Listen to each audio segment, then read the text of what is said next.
Hello, we're back.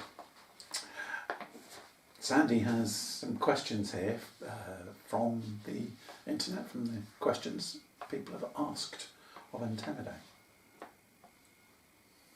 You can fire away whenever you wish. Okay. The first one is pretty in-depth from a gentleman, and he is saying, I would like to ask Antemedi about decisions. When fully present in the timeless now, I see past as memory and future as imagination. Past and future are only thoughts that pop up in my consciousness, and I can choose to enter them. The past being a collection of old memories, and the future being imagination created from past memories.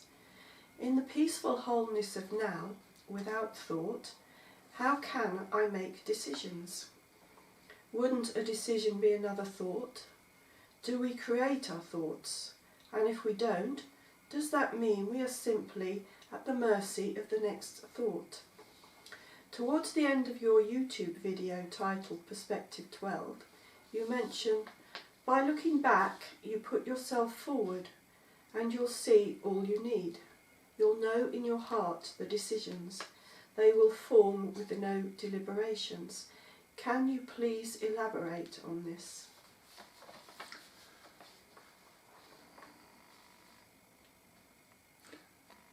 It is a big question. In fact, there are a series of questions within what you have said. And the answer, I suppose, is also quite a complex or a multifaceted reply. Memories are a form of consciousness, and one can have memory programs, one can decide what to have in the memory or not, or what is conducive to a memory. In fact, we were only speaking a short while ago about what we could remember. And some of what we can remember fades away because the vibration of that memory is no longer conducive with the vibration of who we are now. So the thread or the interface between the two are less viable, but nonetheless it is there still as a memory. What forms by way of your timeline is based upon the energy of you, who you are. In effect, you re-experience your energy. Your energy forms the timelines.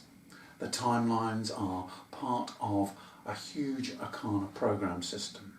You are a program as much as everything else around you. So what happens for you or around you is based upon your energy and what is reflected back. In terms of decisions, if a timeline is formed in such a way, you might feel that perhaps you are at the whim of these programs that create experience and create the return of your energy to you. But they are an extension of you. These programs are you. You are in a program that reflects back to you your energy. So the events that take place around you might then seem as though there are no decisions about what comes to you. And yet you experience decisions. Shall I go to the shops, or shall I stay at home? What shall I buy? What TV program? So you do have choice, you have autonomy. But at the same time, you don't. The two exist side by side. It is a paradox, an experience. In terms of the past and the future, we all know that they are of the present now. They are programs. And I've said before that when you change something in the now, you change the programs in the future and in the past. That all is constantly in flux. that nothing is the same. It is constantly changing. So I don't know if I've answered your question. Do you think there's anything in there that perhaps I haven't explained? I think the question, wouldn't a decision be another thought? In as much that thoughts preform ideas. What's the difference between a decision and a thought? Are they the same? Because you have to make a decision based on your thoughts. Okay. So a decision is a very quick flip from one side to another, usually, or perhaps not, it depends on the multiplicity of the decision. But where does the actual decision come from? Or the thought, is that what you're saying? Is there such a thing as original thought? You have a thought that pops into your mind. Is it a new thought, or is it a regurgitated old thought? Is it a thought from the collective consciousness? It may be a thought around a particular person or a particular event, but the thought or the processing of that thought in terms of emotion, in terms of what you're overcoming or what you are challenged to do with that thought, is part of a program. So in a way, thoughts are the program. They are an evolving moment of flux that is constantly changing. So thoughts are appropriate or change to the circumstances, to these programs. I think it's very difficult to conceive that you are a program, because that kind of disenfranchises you from being a soul and being human, when in fact that is the nature of soul beings. We have soul, we have emotion, but we are also non-self. We are also programs. Programs is a very difficult word to get round, but this is the experience that we have. We are creating for ourselves. Everything came from these original programs of grow, and this is the way in which we experience ourselves. That's the... Yeah, it still doesn't really, to my mind, answer the question. A decision is a choice, which is more instantaneous than just a thought. Is that something that's formulated from our thoughts, feelings, emotions coming together at one point, and our minds then just going in a particular direction? Choices can be made through deliberations. You may have several deliberations about the way in which you wish to go. Sometimes there are snap decisions as you see them, perhaps almost as if reactive. And they are the subconscious programs that react to certain stimuli. They are your programs, the very programs that I'm talking about, involved in everything that's going on.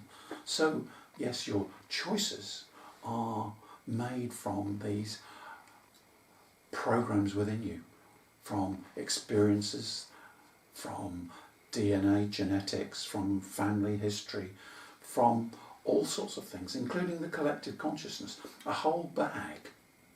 In fact, the bag that I showed carrying over your shoulder, informing your next movement, that we are looking forwards, or you are looking forwards at something to make a decision in the future, in the next moment, based upon everything that you know, all your programs. So this is where it's formulated from. And thinking back to the other part of the question, I was saying that when we remove ourselves from that baggage, when our subconscious and unconscious is not stuck in duality in the same way, when we're not seeking approbation, pleasure, love, when we're seeking nothing, because we are everything, or we have all that we need, we do not seek it in the next moment. Therefore, the way in which we treat the next moment, or we decide, or our program reacts in the next moment, is very different. So that's what I was saying. We're able to say, if we've got a problem or a situation, or we want to overcome something, or where can we be, rather than looking through our existing baggage, we can project ourselves forward in time, if we wish, and look at outcomes and see back from the outcome. And we can allow these programs of all possibility to form, and we can see the possibility that is perhaps not the best possibility, but the possibility that suits the circumstances or suits everybody around. So we can look back rather than looking to create something from what we already know.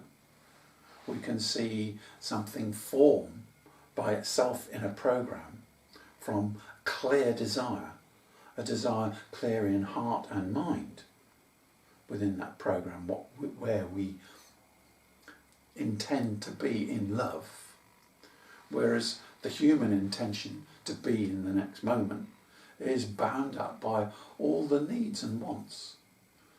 And we live in a way of being, a stillness where we seek nothing. It does not mean we cannot act, but our unconscious programming does not take us in directions that are just to satisfy something, to make us better, feel better, have something. But those things are irrelevant. They just do not compute. We live in the joy of ourselves, in the moment. We seek nothing. So perhaps that's answered It why. answers the question, but it's gone a lot further than answering the question. The specific, was it a decision, and I was short of what is a decision as opposed to another thought, and what I'm getting from that specific idea is that rather than make a decision based on what we have in our experiences, our background, our feelings, our emotions at this present time, it would be far better to look at it from a future point and see how that decision that you are going to make may reflect upon your future. Yes, but of course there are many future positions to look back from, and it is allowing that to form from the constraints of what is. Your timelines are made at the moment from your existing energy, and mostly from the need to transmute that energy. So the karmic energy, the things that you could have done differently, I'm not saying better, could have done differently, or the energy of you is reflecting itself back to you, creating your timeline. And as you then make a different choice to act in that moment, the moment when you could have got angry with someone in the past very quickly or easily because you felt offended, if you realise that you're not offended and that the other person is the one who has got perhaps a problem or a need to spark with other people, then you treat that energy differently. You have a different experience. You change your program and you're changing your timeline. So you're changing what happens. So, but with us, our timelines are formed not through the need to transmute. They formulate themselves from clear mind and heart without the need to be something we can decide to be something through love and what seems appropriate, but it's not about deciding to be that person for the approbation it gives, or the way in which mankind can be healed by one person. That is not relevant. The importance. None of us see that we are important or what we do is important. It is love. And importance does not form part of love. Importance is a part of judgment. And we are free from those things. So, yeah. So a completely different way of forming decisions. Yes, yeah. So do you, Antemedi, actually make decisions, or do you just go with the flow and what's in front of you that feels the right way to go, which is perhaps not the same as actually making a decision? Am I disenfranchised because I have a program in the same way that you have a program? Who makes the decision? You want to make the decision, yes, but first of all you have to understand who you are. If you are a program as well, wonderful series of programs and great depth and part of the universal programs because you are part of the universe, then decisions are made by all of that. Whereas from your human perspective, it would seem like a loss of self to not have those decisions. But what I'm saying is that self is something different. You hold on to the human idea of self. Whereas in the past I have talked about community self. And in fact, letting go of the idea of self. It does not mean that I am not an individual able to act and do things from my heart. But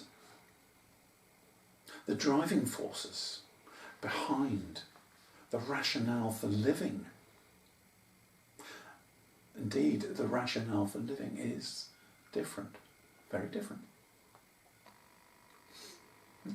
I think that's pretty comprehensive. Shall we move on to Yes. the next question, which is completely different and also might be, it's got quite a lot of parts to it. It's from a lady. My questions are a request for information about life on Andromeda. I would like to ask Antemedi about birth, life and death on Andromeda. What is eaten? What happens after death? Is there an Andromedan afterlife? What are some Andromedan specific gifts or traits that Andromedan starseeds need to be aware of? Why do I keep remembering Andromeda as a magical place? Is there shamanism there? Do Andromedans date? What is their culture? Any information is appreciated. So I guess that could mean anything really. There's a lot of different specific questions there, but I get the impression that really any information about normal life and death, rebirth, etc., that Andromedans have, that and anything that is particularly pertaining to Andromedan starseeds here. Okay. There are many types of Andromedans and there are many types of Andromedan life, and as to what is relevant to them. I was about to say the word important, but find the use of your language a little bit cumbersome. I have in the past given Robert details about the way in which we live. He has written these down and he has put them on the website. But I want to stress yet again from the previous question, trying to understand what life is like here is very difficult because you're doing so from your duality. The lady mentioned that Andromedan aspects seem magical. They seem, yes, magical. And in some respects, they would do from that perspective. From the perspective of desire and need, to focus on a place where there is no need and no desire in the way that you know it, where everything is fulfillment. So desires could be fulfilled, but there would be no need to fulfill them because you are fulfilled. So our relationships are based from there. So our relationships are different. We don't have the need to be with a partner to make us more than we are. We can be with someone to have the experience of being with them. We can move from one relationship to another. But there is no loss of love or faith. There is no disappointment when someone moves from one relationship to another. In fact, that relationship is maintained. It is a relationship of love. So the way in which we interact is entirely different than the basis from where we act. And as I said, on the different spheres of what one considers to be the Andromedan galaxy with different beings within them, they have different cultures. So a culture can be a way of doing things. And I'm talking specifically from my experience and who I am. So there are other Andromedan cultures where they have less fluid relationships, where there are greater ties, where families are important, but the upbringing of children is undertaken by the older generation who have greater, not necessarily awareness, but a roundedness. It is perhaps a cultural thing. We have found it to work better that way. There is no right or wrong way, but that is our way, our life where we interact with plants, with the world around us. We are part of it. You know, I have talked about singing gardens where plants have different vibrations, and as one walks along a pathway, one can hear different melodies and vibrations from the plants. So when we walk in nature, we have many different experiences. But there we are organising that nature because we are creating vibrational patterns of different plants as we move through them. So it can be organised or unorganised. Do you procreate in the same way we do? There are different ways in which to procreate. Some of it can be what appears to be in the natural way and in our way. In the earth way. It is more energetic. It is not so much a seed and egg as energetic. Energetic that creates the fluid, the organism, and of course it requires soul. Soul is involved. We are aware of the soul as it moves around. We are aware of an individual.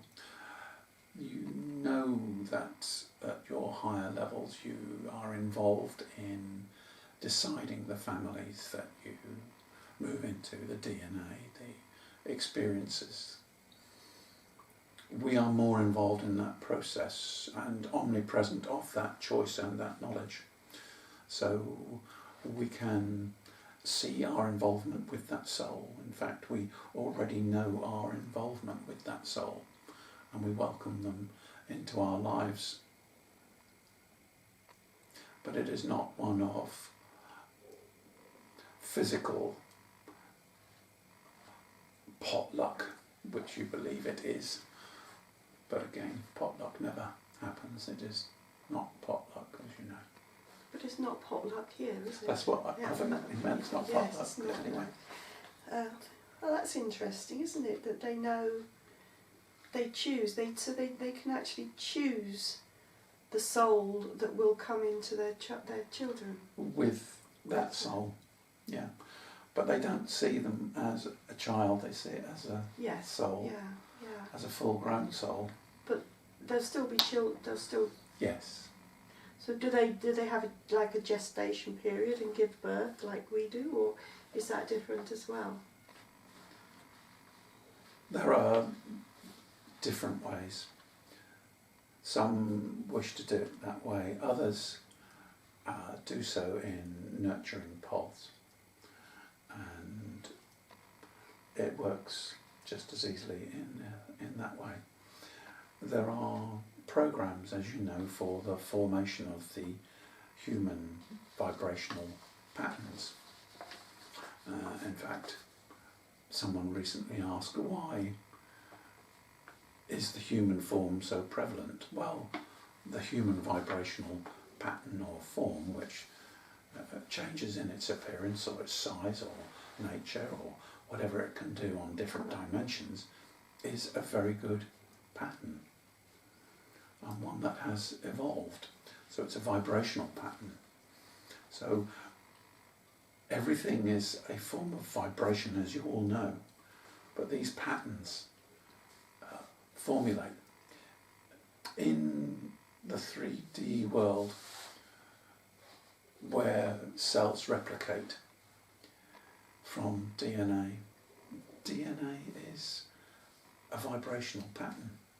It's a chemical series of connections, but it is a vibrational pattern. It is a program.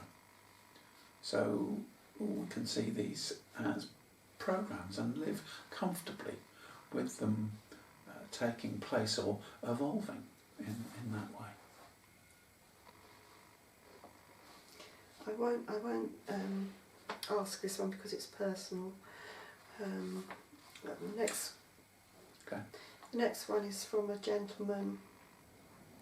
Gosh, I'd love to ask Antemedi if he could give us his interpretation of what we are in our entirety, and also how our entire beings are broken down into different focuses of consciousness. For example, we have our human existence and parallel versions, but we also exist on other and higher levels, e.g. parallel incarnations or past future lives, all happening in the now. But also, rising in vibration, we have other awareness of our totality of being, including astral self, higher self going up to oversoul, and even higher to all that is. If Antemedi could present a kind of map of our being and all it encompasses, is that something that is even possible? It's a huge, huge question, isn't it? Basically, who are you? In some respects, you are who you believe, what you are. What you are presently experiencing is what you believe you are. Yet you know that this is not all that you are, and that you're also something else. Could I say something? I mean, my Sorry. overall response, if somebody asked me that, would be, in entirety, we are eternal consciousness having experience within whatever kind of program we wish to have that experience in. You could put that a lot better, very succinctly. So do you want to expand on that? That's how it is, isn't it? And to expand any more, you would be trying to go into each different paradigm, which it's boundless. Mm. Yeah. There is no formulaic way of looking at this. There are patterns within patterns. We have talked about the soul division, we've talked about the oversoul, hermaphrodites, twin flames, multidimensional souls. But as Sandy says, these function by way of what I would call separation programs. So consciousness can separate parts of itself. And when I mean separate, I don't mean detach. I mean compartmentalise. So certain experiences can only be experienced by compartmentalising consciousness. One can't experience fear unless you're afraid. If you were in your full true self, you would not be afraid, so you could not experience fear. So consciousness creates compartments, many different compartments to have many different experiences, to grow, to be. Yet, in addition to this, I want to return to what I said earlier. And whilst I think the expression that we are many forms of expression and consciousness and able to experience a whole gamut in whatever way we wish, that question is still based in the idea of self and how it relates to yourself, because that's where the question was asked from. Consciousness, energy, just seems flimmy-flammy. It's out there, but it's you. When you're in a compartmentalised program, it's very difficult to comprehend. One can divide down into all of the things that you've talked about. Oversouls, monads, group souls.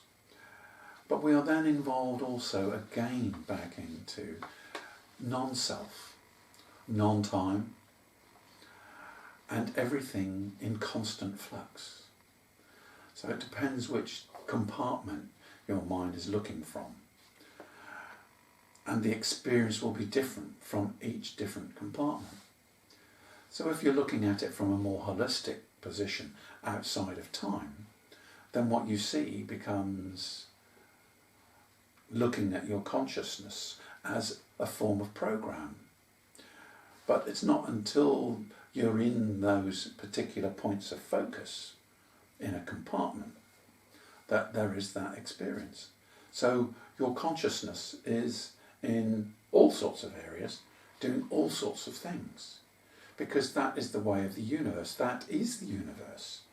It is different points of focus divided down into an infinite number of focal points. And why should there be a restriction on the number of focal points? Consciousness is enormous. You can take a piece off and it's still the same consciousness. It can be more, it can be less. It's not really relevant in terms of measurement in that way. But the total number of focal points is unbounded. So it's thinking of yourself really as a universal system, rather than looking at yourself from and through the spectacles of being a human. It's actually not thinking of yourself at all. Yes. Another one. This is a bit more down to earth. How does greater awareness change the body? Example, experience oneself as from wholeness rather than a thought-made separate self. Does it change the body? Greater awareness.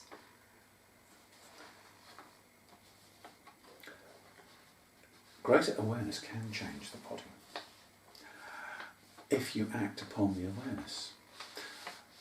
If in your daily life you have your energy to transmute and your awareness says, I can react or act to this situation in a different way, and I can transmute that energy of myself, and I can change my energy, I can change my consciousness, I can change my subconscious programs, and therefore I am changing who I am, and I am in fact different.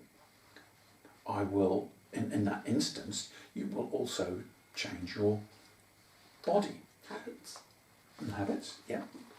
So the energy of you and who you are affects your physical body as well. So it will affect you on all sorts of levels, but wisdom or awareness by itself can't. It's a bit like saying, I've read a book on swimming, therefore I know what swimming is. But you really need to dive in, and it's not just the first plunge, it's the waves, the going under, the backstrokes, meeting other people in the water. That is really how awareness is used. I think it's important to be aware that your body is a vessel and your consciousness is in that vessel, but the vessel itself needs to be taken care of no matter what consciousness is doing. Yes. Oh. That's a very good point. Mm. Can I ask, based on that, because of my own health issues in the past, the health of your body, I believe, also has a function in how much energy and awareness you can actually attach to, connect to. Your body programs, your light body in 3D is limited to how much light it can hold by the awareness that you have, by the space that you have created in your self. I was about to say mind, but it's heart, it's all things, it's the space that you have created or not restricted. In fact, you have allowed the compartments to evolve and become one with one another. So in your subconscious you have ideas that believe they are separate, that have different ways of functioning. And when these are healed, they are no longer in a separation program in the subconscious. So they harmonise. Duality begins to fade, and in this way the body, the light body, is able to hold more light, and that in turn affects the physical body. Mm.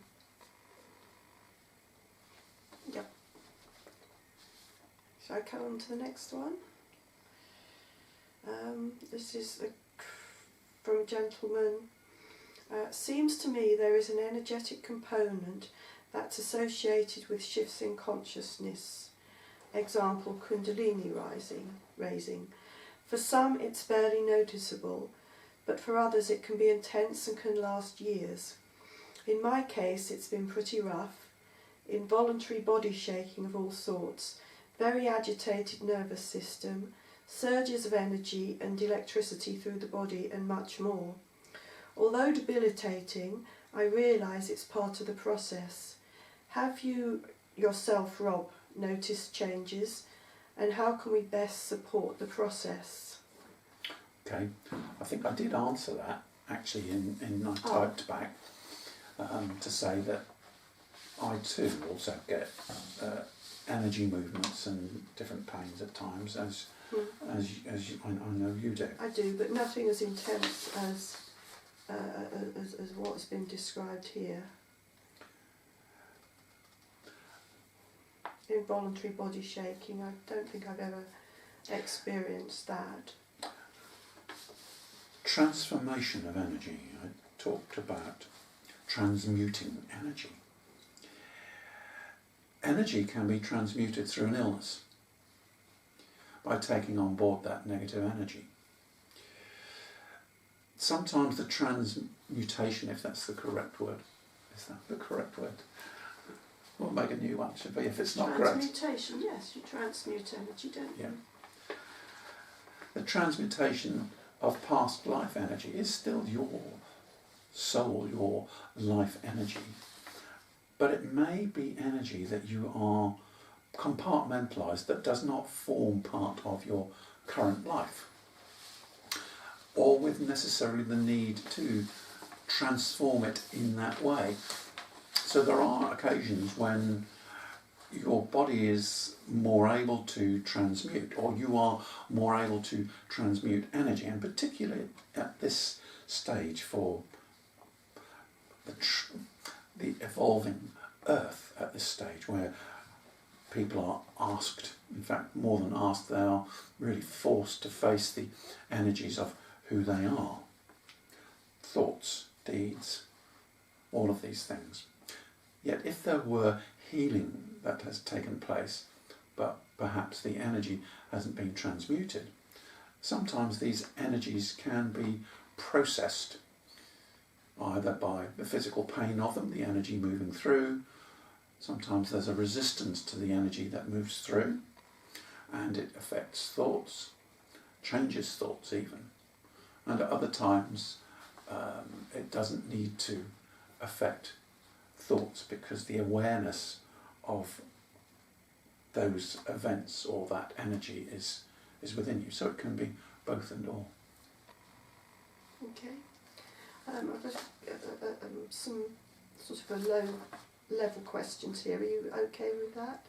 Although this one is... What is low? It might come high. You need to know. Yeah.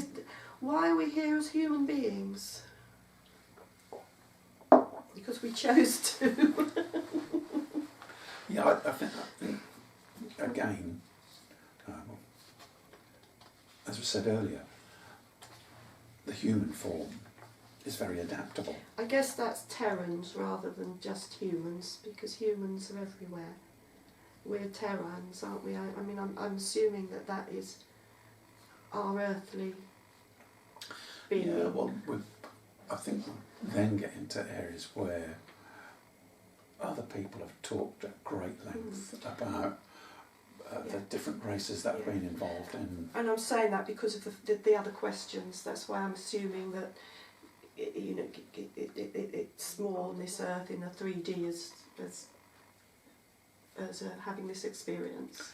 I think it depends if you are, or where you are coming from.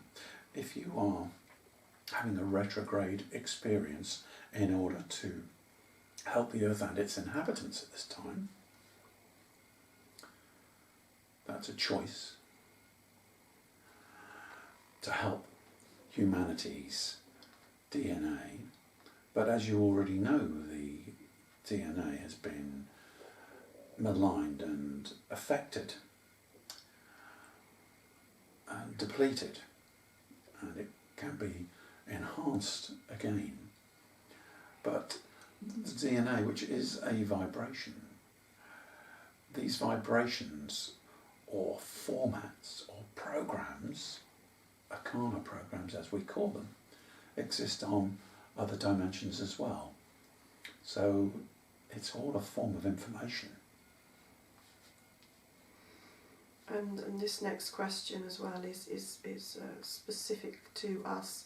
Do you have any recommendations for what we should eat and drink?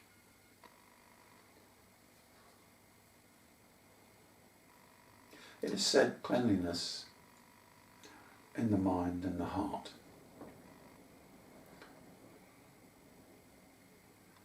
breeds cleanliness in life. Food, as you know, contains energy. Plants contain energy, as do animals. Animals that have suffered pain, been through a process of factories, have an energy associated with that. It is your choice. It's not a question of saying what you should do. There are no shoulds. An awareness, as we said. You can have an awareness of what these foods do to you. And there are some dietitians and energy specialists who have talked at great length about the different types of food and what they can do for the body. But ultimately, it is your choice. From where we are, we do not see advice in the same way. We allow information to be. We can talk about the pros and cons of different things, but it is not for us to influence anything at all. You have free choice, so asking me to recommend something is to say, what should I do? And you have the free will. You have the information already. And I think that's going to be the same answer for the next question, which is, what's your opinion,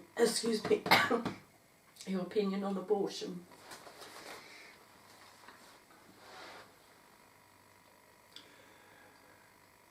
There are different levels that one can look at this.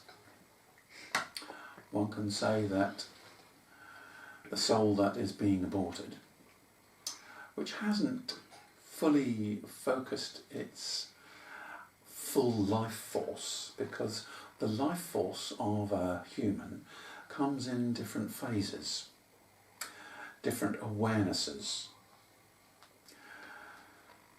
And even as a child is growing into adulthood, or from a baby to a toddler, there are different phases when the life force increases. There is more of it, or it is more cognizant, is the word. At some level, you could say that the aborted fetus had an involvement at a soul level in that abortion. And yet, at another level, we could say it would be better not to, because life is sacrosanct. But it depends on what you consider life to be.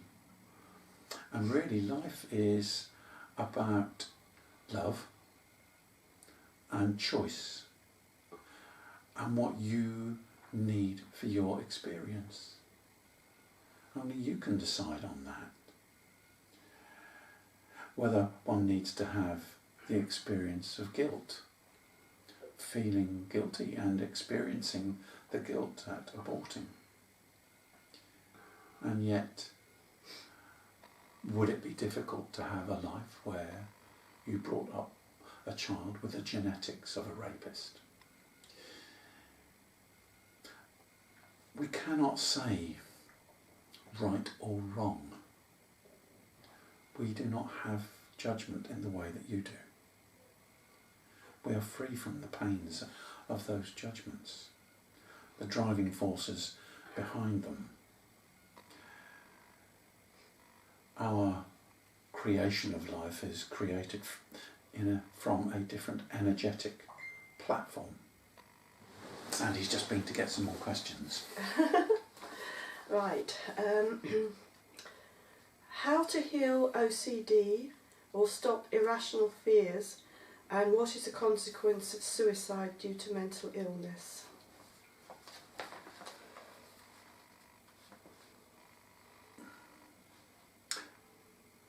Fear is a driving force. I've talked before that sometimes it's possible to hold on to fear as a form of protection. You know, if you do not fear something, then something might come out of the blue and cause you a problem. So it's better to be constantly aware of the potential problems coming at you around each corner, looking around each street to see what's coming to cause you a problem. This is not living in the moment. This is not feeling the love for oneself and knowing that one is free from that and that you are indeed safe. A compulsion is a pattern that is set up in order to give some form of control, as if clicking the fingers twice every time you move through the door is going to give you good luck.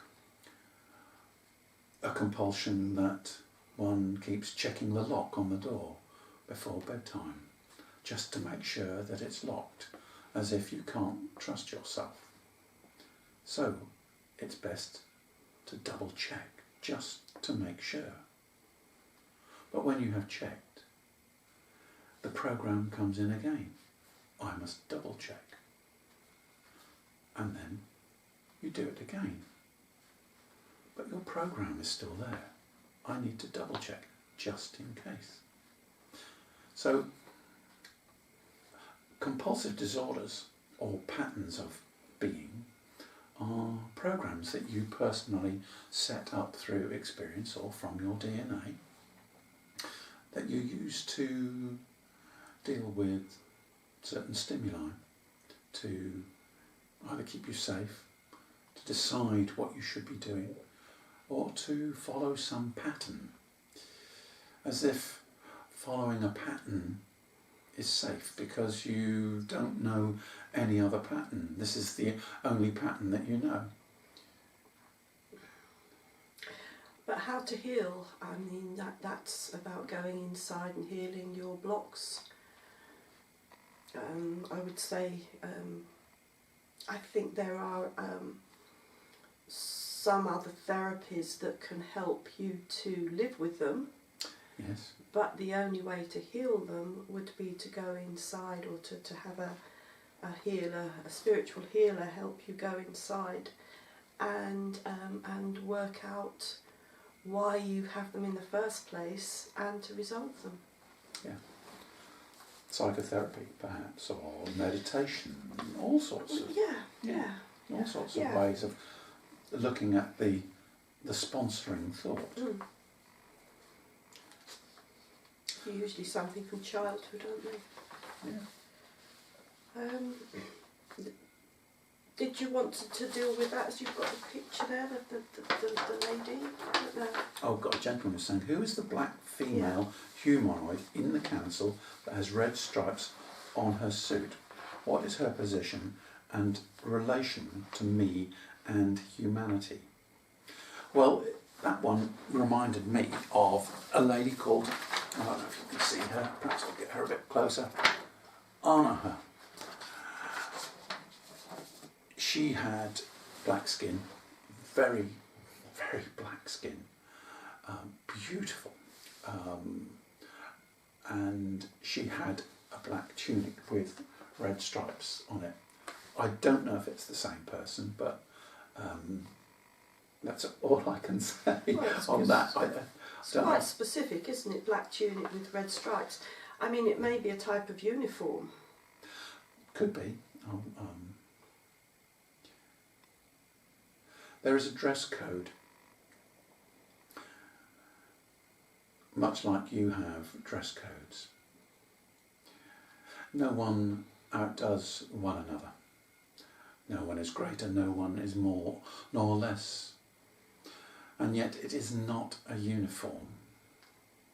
It is a dress code that evolves, and red and black do go together.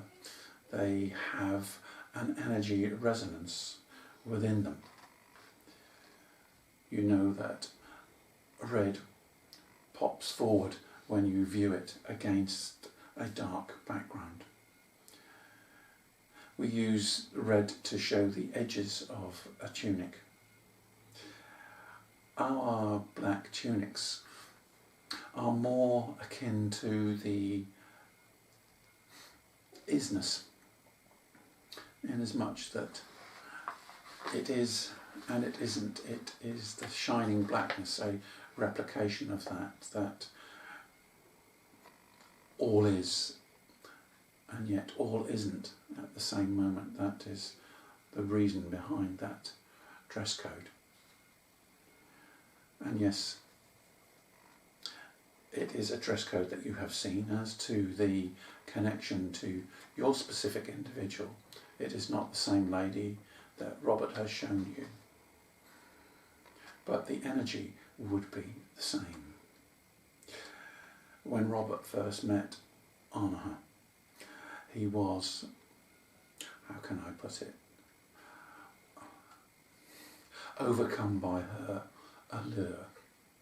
Her energy was so high in vibration that it stimulated his human desires and needs, if we can put it in that way. So attraction is something that we are very much aware of, energetic attraction and beauty. That is why when we talk with certain individuals, we have devices, we tone down our energetic resonance on certain vibrational levels so that you are not overcome by our energy and swoon in desire to be with that light energy, confusing it with sexual desire at the same time. Is that how sexual desire works? I think he was talking about human sexual Yeah, desire. no, but I'm saying, is that how our human it's the energy, isn't it, that attracts you to somebody? Yeah. Even though we might interpret it as a physicality, I don't think it is. Yeah, I do remember once reading a book on chakras and talking about, this is me now talking, where opposites attracted because they found the energetic resonance in someone else fulfilling a part of them that was needy or that was lacking. And of course, as those energetic changes take place in an individual, then the relationships change and the dynamics change. And you don't need them anymore. Well, but not necessarily need them, but for the Sometimes. same reasons. And in the same way that someone can be drawn to a partner who's strong. I was about to say that a female could be drawn to a very strong male, but it can work just as easily the other way around, where they feel that that person will protect them. But that person is drawn to the other because they have got somebody that requires them, that needs protection. Perhaps they are having the experience of being able to control the other person. So, yeah, what happens on a human level is, I think, entirely different. Because what they were talking, though. it is. It's still energy rather than the way a person physically looks. Yeah, that looks do take part of it, but as you say, it's energetic. Yes, but beauty is in the eye of the beholder. I might find somebody beautiful who another person would look at and not find beautiful at all. Yeah, I know there's been these experiments where they've got men to exercise and then have a variety of sweatshirts, and the pheromones or the smells, different women are attracted to different shirts. Yeah. So, but then again, is a pheromone is that not a vibration? No, Well, everything's a vibration, isn't it? Yeah. Literally everything. Yeah. But shall we change the subject completely? Yes. And these are apparently some fun questions from this gentleman. So this is really different. Why do UFOs play hide and seek and not simply show themselves to everyone? or at least one good photo or video? Doesn't this muddy the waters by making skeptics, believers and crazy conspiracy theorists? You have lots of good photos already. Mm-hmm. People who do not want to believe don't want to believe. The majority of people do, but they put it out of their consciousness. You have photographs of giant skeletons in different parts of your planet that have been excavated. They are there on the internet, but who talks about them? Are they on the news? Of course they won't be, will they? So this falls into the same thing. The evidence is there, but the mainstream does not portray that evidence, and in part the human consciousness finds it difficult to deal with the information full on, the full reality. Yes, it's nice to think there may be aliens, but let me just carry on with life as it is. And besides, you know, if we started to see great big UFOs in our skies all of a sudden, there would be such massive panic and hysteria. Would it actually do any good? No, I don't think it would. No. It's got to be gradual, hasn't it, to come into people's consciousness. This is, I'm going to read these out in a different order because the last one is kind of like a compliment to you. Oh, right, okay. How come your message is clear, practical and spiritual, as opposed to most channelers who seem a bit loony and not credible? Always talking about reptilians, global elites and disclosure dates with no evidence and changing timelines. I think I'll let the Antemedi part answer that one. I have said from the beginning the message I have is born from the desire, and using that word perhaps doesn't fit in with my true meaning behind it, but because it is a human word. I have an agenda, if you wish to see.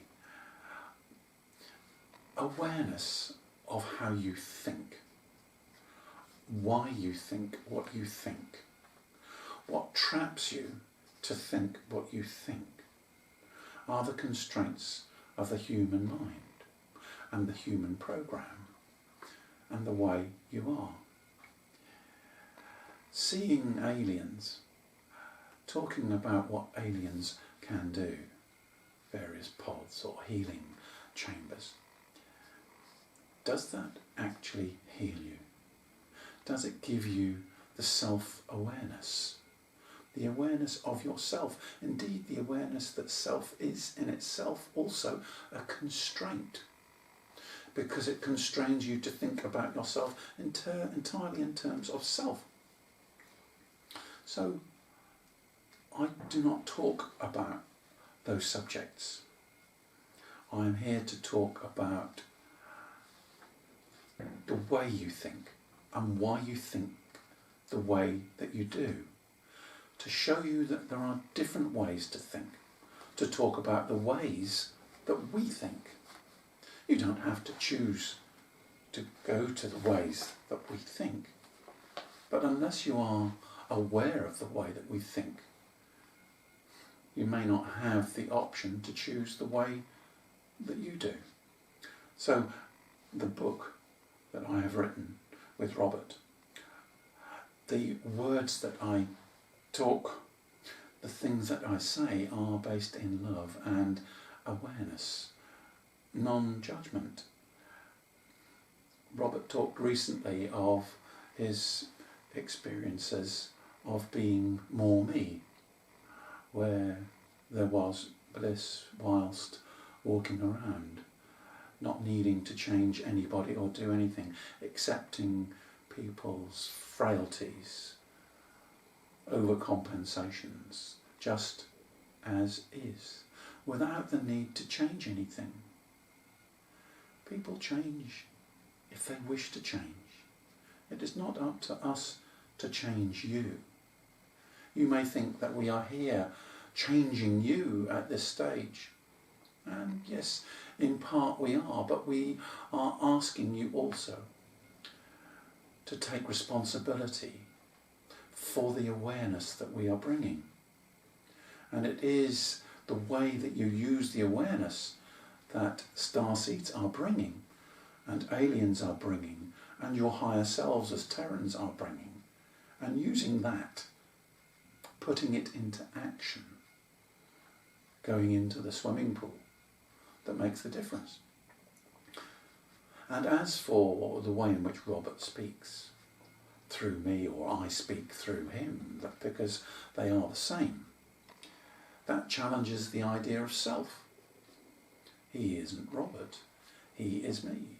I am a projection into a 3D reality. That takes some comprehending in terms of self, allowing you to be that. But it is not escaping from who he is, for he holds dearly to that. But it is seamless.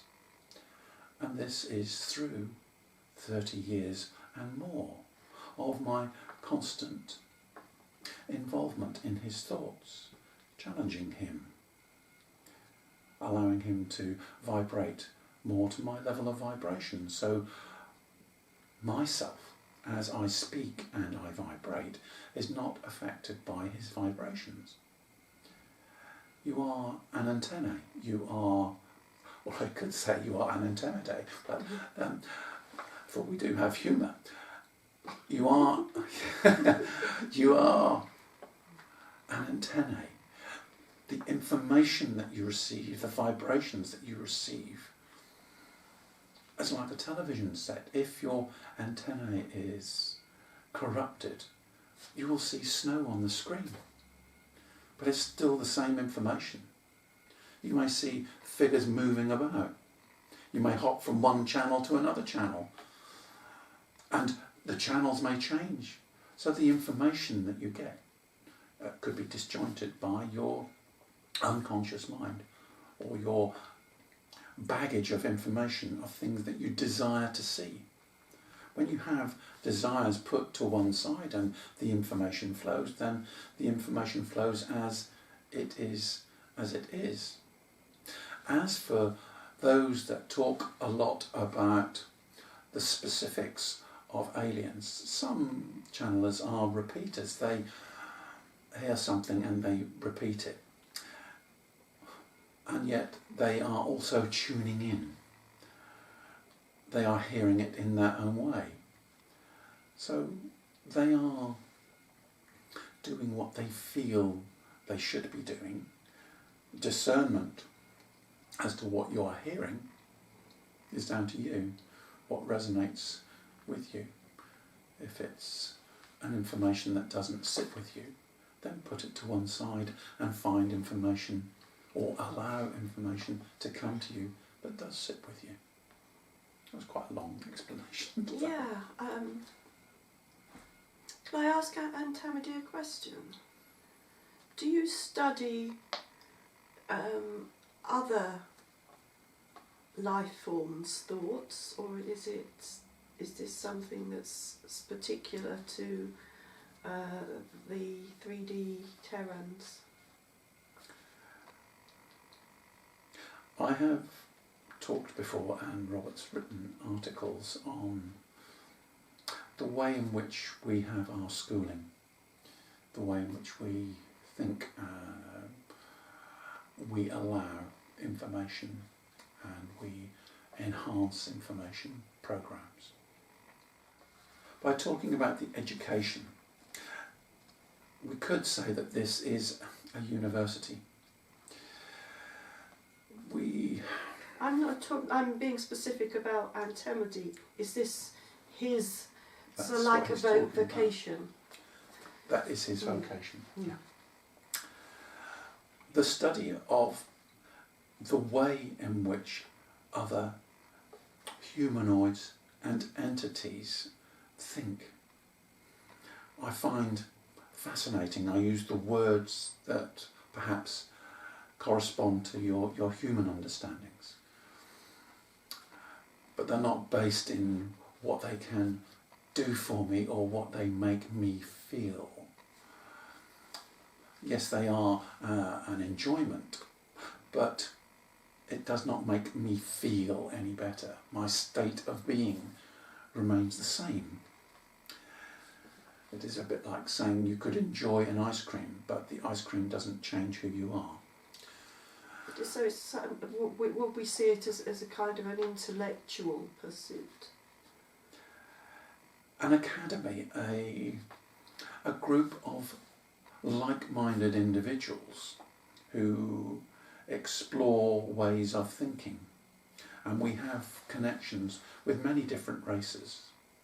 We have a body of evidence, a body of education, a body of information. That information is available to any Andromedan. We have a collective consciousness, much like you do. We are able to energetically reinforce the knowledge that we have, the collective consciousness that we have. And therefore, anybody who wishes to be aware of the information that we create, I say we, I mean there are many different groups doing many different things of discovery. It is available to anyone. It forms and can form part of their consciousness and awareness. They can access it. I can access awareness that other people have gained and worked through. It sits there. It is perhaps tested, yet within groups of people it formulates. So yes, this is my vocation. This is not my job. This is my life. This is who I am. I have studied many races.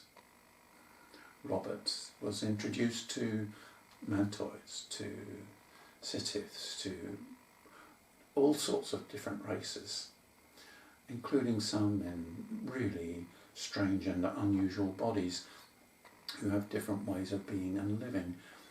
So understanding the way of other people is very important.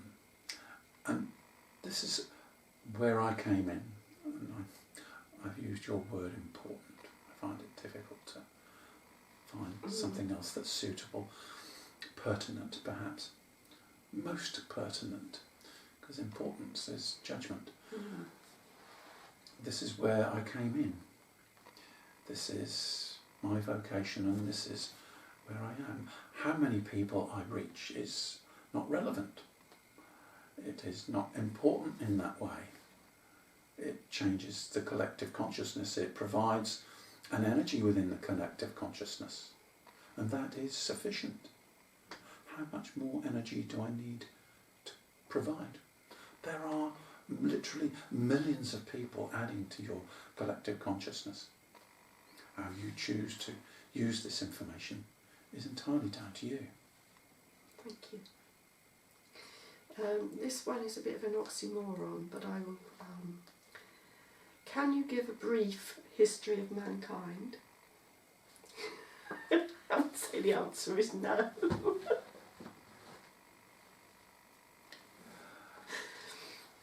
I made this clear before in my book. There are people who have a great knowledge of the ascent of mankind and his involvement in the many different races. It is not my area of expertise. I can access that information. But the information is readily available. It is there already. I do not need to add to what's already been said in well and good. Mm-hmm. Yes, I would say that, there's lots and lots of books, webinars, etc. with that sort of information. And David Icke, David Wilcox, Alina Danan, Alex Collin, just to name.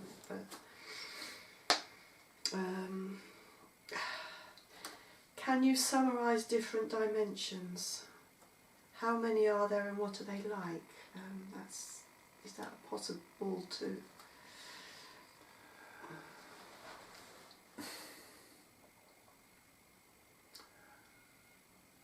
Dimensions are a form of separation of different vibration. There are vibrations that encompass all vibrations. They are the sum of all. I want to, instead, rather than focusing on that, talk, as I said once before, you are grow. Before you were soul. So who you are is quite extraordinary.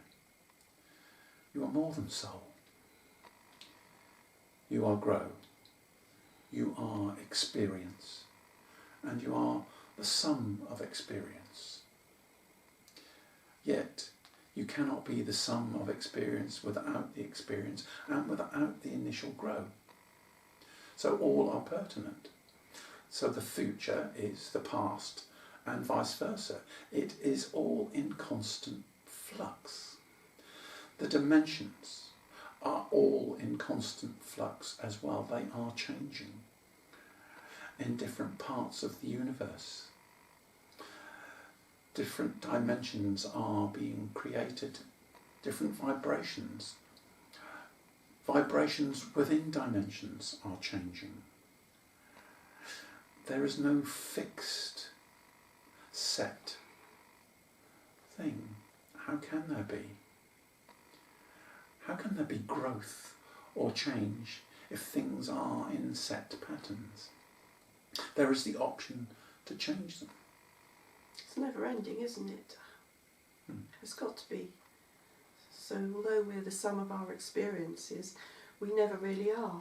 Correct, yeah. And this next one as well is described in so many books. I don't think, can you describe what the different types of aliens that people generally describe and what their roles are, like the greys and mantis beings? I think that's already been covered, and in just so many ways. I think what's pertinent is the type of humanoid that you wish to become involved with. There are aliens that have had a negative impact upon humanity. Much has been talked about them. But at some stage humanity has decided to have that experience, to grow through that experience of allowing himself to suffer, or to be the loving being that allows someone else to give him, her, that experience. So, yes, there are many different types, but perhaps consider yourself to be alien. Consider yourself to be just an experience as a human. Who are you then? I've talked about the grow, the non-self, the idea of self, the idea of multiple selves, of compartmentalised programs. And you are looking from a compartmentalised program at the moment. So you will see everything in terms of who you are now. And to describe some of the things I'm describing, you are only able to understand them from your current concepts, from your current compartment. And when I've described the love and the non-judgmental way in which we form our next actions, yes, in part you understand it, but it's very difficult for you to conceive the fullness of it.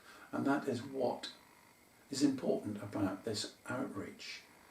The things I keep saying time and time again, if indeed I am being repetitive, it is your perspective on our perspective. And when I talk about our perspective, that you see it from yours. You may see it as interesting, as enlightening, but the fullness of it you cannot comprehend until you are in those vibrations, when you accord with those vibrations.